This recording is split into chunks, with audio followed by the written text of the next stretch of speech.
మన Johnny master గారు ఒక వేరే లెవెల్ అంటే ఎక్కడికి ఇప్పటివరకు కెమెరా ముందుకి రాలేదు అంటే సిచ్యువేషన్ వేరేగా ఉన్నప్పుడు అలాంటి అతను నీ కోసం నిలబడి రావడం అంటే అది ఏం చెప్తామని అసలు మాట నాకైతే ఏడుపు వచ్చింది. ప్రేమ అంత ప్రేమ ఉన్న వ్యక్తి అసలు వచ్చి అలా మాట్లాడడం ఏంటి అసలు, అలాగే వేణుస్వామి గారు వాళ్ళ ఆవిడి రావడం ఏంటి? అందరు అంటే ఒక మాట చెప్పగానే మన కోసం వచ్చారంటే వాళ్ళు మనకి ఎంత విలువ ఇచ్చారు, మన జీవితంలో వాళ్ళకి ఇంకెంత విలువ. జానీ మాస్టర్ గారు యాక్చువల్లీ ఒక ఇన్సిడెంట్ తర్వాత ఆయన మీడియాకి రావాలంటేనే కాస్త అంటే బాధని కాదు కానీ ఒక రకమైన ఎందుకు ఇలా చేశారు మీడియా వాళ్ళంతా కలిసి నన్ను, ఒక వ్యక్తి చేసిన తప్పు కుటుంబాన్ని అంతా కూడా. ఎప్పుడైనా స్వామి ఒక వ్యక్తి యొక్క దెబ్బ కొట్టు ఆ వ్యక్తి పడతాడు, మళ్ళీ కొట్టు పడతాడు, ఎప్పుడు కూడా కడుపు కొట్టద్దు, ఆ కుటుంబం మీద కొట్టద్దు. ఎంత కష్టపడితే నేషనల్ అవార్డు వస్తుంది నాకు తెలుసు. రేపు నేను ఈ సినిమాని ఆస్ట్రేలియాలో డిసెంబర్ 26వ తారీఖున ఇంటర్నేషనల్ పొలిటికల్ ఫిలిం ఫెస్టివల్లో ఈ సినిమా వేస్తున్నా. అక్కడ దాకా నా సినిమా వెళ్తుందంటే నేను ఎంత కష్టపడ్డానో నాకు తెలుసు. సాయి రాజేష్ గారు లాంటి నేషనల్ అవార్డు డైరెక్టర్ నా కోసం ప్రసాద్ ల్యాబ్కి వచ్చి మాట్లాడాడు.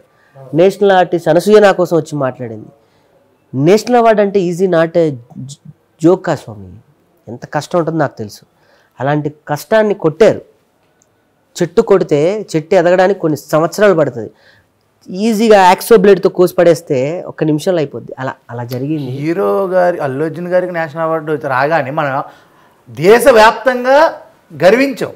అలాంటి గర్వించదగ్గ కొరియోగ్రాఫర్ మళ్ళీ ఇంకొకరికి వచ్చింది అన్న, అలాంటి కొరియోగ్రాఫర్కి వచ్చినప్పుడు మీ ఫీల్ అంటే ఆ రోజు అసలు తెలుగులో చాలా అరుదైన వ్యక్తులకే వచ్చింది నేషనల్ అవార్డు.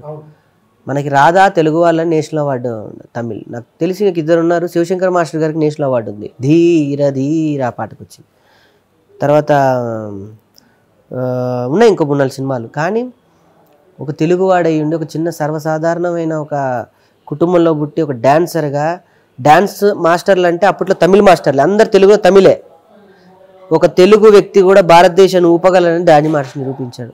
అన్న నా కోసం రావడం నిజంగా ఆయన జీవితంలో నేను రుణపడి ఉంటాను అన్నకి. రోజా గారు ఇక ఈ టాపిక్ అయితే ఏపీ పాలిటిక్స్లో సంచలనం. అలాంటి రోజా గారు వాటమిని చూసిన తర్వాత బయట ఫంక్షన్లకి ఎప్పుడూ రాలే, కానీ one and only one man కోసం వచ్చారు, కొడుకు కోసం, మీకోసం వచ్చారు. ఎలా ఉంది అసలు ఆ ఫీలే? మినిమం 3 గంటలు 3 గంటలు ఉంచారు. ఎందుకంటే జనరేటర్ బిల్ అంత వచ్చింది కాబట్టి నాకు తెలుసు. 3 గంటలు అంటే మనం ఏమి ఇవ్వగలం ఆదిత్య వీళ్ళందరికీ?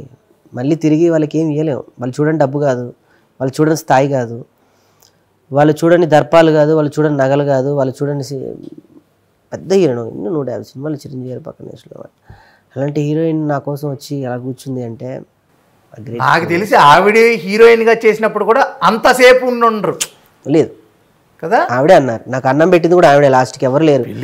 మొత్తం అంతా జరిగిన తర్వాత కాళ్ళ నొప్పులు పుడుతున్నాయి అమ్మ అంటే పైకి రాని నన్ను కూర్చోబెట్టి ఇంత అన్నం పెట్టింది.